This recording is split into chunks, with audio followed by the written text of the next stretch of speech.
Z good 2025 में आया हुआ सवाल है केमिस्ट्री का, ऑर्गेनिक केमिस्ट्री का। आईयूपीएससी से बहुत सारे सवाल आते हैं, है ना। आपका आईयूपीएससी जरूर पढ़ना चाहिए, बहुत अच्छे से पढ़ना चाहिए।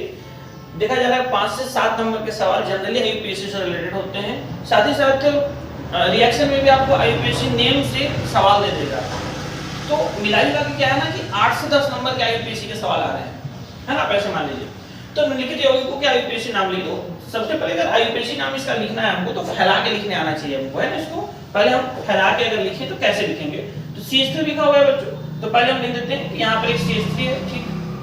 अब यहाँ देखो कार्बन कार्बन के बीच में कुछ नहीं है तो आप सिंगल बॉन्ड मानेंगे, ठीक है ना, ध्यान रखिएगा। यहाँ पर CH है, अगर वो डबल बॉन्ड देगा तो देखो दे देगा, डबल बॉन्ड है यहाँ पे मान लिए, फिर CH है, फिर CH मान लिए।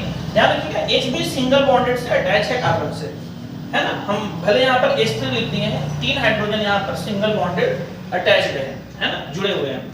Double bond CH।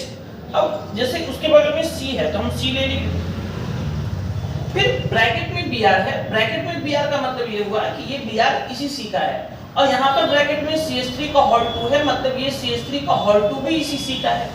बात समझिए, मतलब एक तरफ से तो Br है और एक तरफ से दो CH3 है, एक CH3 ऐसे, एक CH3 ऐसे, ठीक।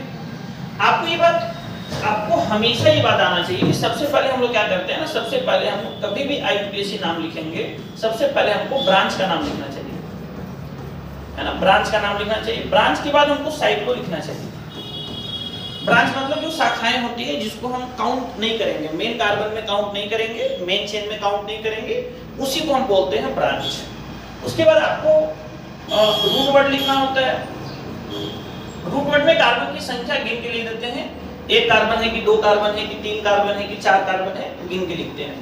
फिर कार्बन कार्बन बॉन्ड लिखते हैं कि कार्बन कार्बन बॉन्ड किस तरीके का है, और अंत में लिखते हैं हम फंक्शनल ग्रुप मतलब प्रकार्यात्मक समूह